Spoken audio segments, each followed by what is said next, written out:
ये टेस्ट जो है, this is a very good test. ये अपने को बताता है कि उसका long term control on glucose कैसा है।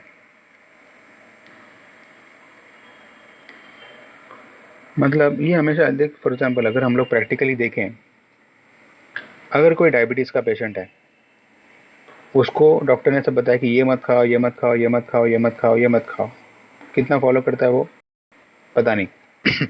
उसको पता है कि अगर 30 तारीख को डॉक्टर ने बुलाया है तो 29 तारीख को वो सब अवॉइड करता है, लेकिन 1 से 28 तारीख तक सब खाता है। 29 को क्यों अवॉइड करता है? क्योंकि 30 को डॉक्टर ने बुलाया ग्लूकोज चेक करने के लिए, राइट। तो 30 को ये नॉर्मल आ जाएगा क्योंकि वो 29 को उसने कुछ नहीं खाया, वापस 1 से 29 तक वो सब खाने लगेगा। प्रॉब्लम क्या होगा? डॉक्टर बताएगा सब अच्छा है, सब अच्छा है, सब अच्छा है, लेकिन लॉन्ग टर्म कॉम्प्लिकेशन उसमें बढ़ जाएगा, राइट। तो ऐसा कोई टेस्ट है क्या कि जो लॉन्ग टर्म कॉम्प्लिकेशन या तो लॉन्ग टर्म ग्लूकोज कंट्रोल बता सके, कि उसका पिछले 3 महीने में एवरेज ग्लूकोज क्या था, पिछले 3 महीने में, है या long term objective assessment, degree of glycaemic control is better monitored by glycosylated haemoglobin. ये अपने को पिछले 3 महीने का एवरेज ग्लूकोज बताता है। मतलब फॉर एग्जाम्पल, अगर मैं तुमको बोलूँ कि एग्जाम के लिए पढ़ाई करो, और मैं 30 तारीख को तुमको मिलने को आने वाला हूँ, तो 30 तारीख को तुम पढ़ाई करोगे मेरे सामने, लेकिन बाकी दिन पढ़ाई नहीं करोगे, तो मेरे को लगेगा तो महीना भर पढ़ाई कर रहे हो, पर ऐसा नहीं होता है। तो ऐसा कोई टेस्ट है क्या कि जो पूरा 3 महीने का एवरेज ग्लूकोज बता सके? That is what is this one, a newer test, very good test, called as an HbA1c, called as HbA1c। हमेशा वाइवा में पूछते हैं, हमेशा वाइवा में पूछते हैं। Other test we also have, just remember the names. Glycated albumin, extended GTT, उसमें glucose tolerance test जैसा ही करते हैं, लेकिन 3 घंटे तक कंटिन्यू करते हैं, 2 घंटा नहीं।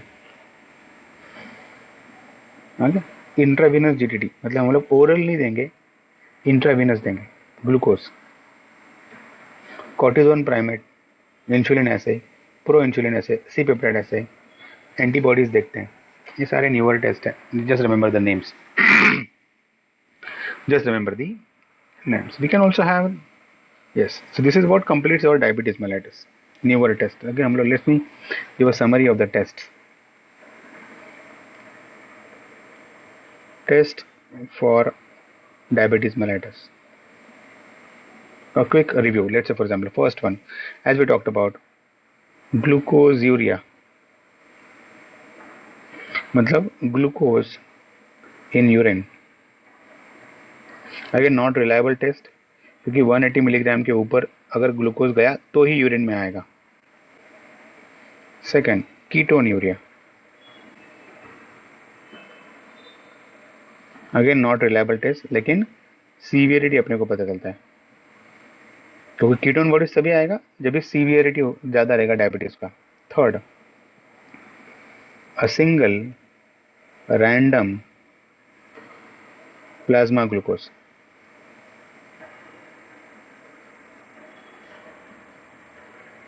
ये अगर 200 के ऊपर है तो हम लोग डायबिटीज़ मान सकते हैं, called as a single random plasma glucose.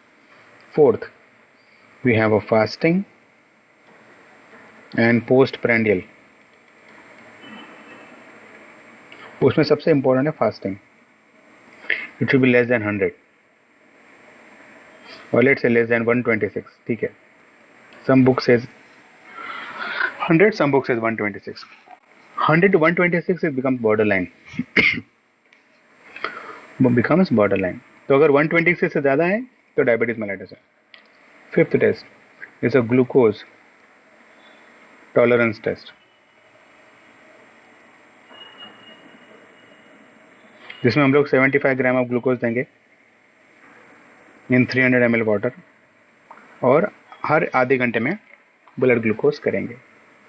Sixth one, we have HbA1c, ये अपने को लॉन्ग टर्म कंट्रोल बताएगा।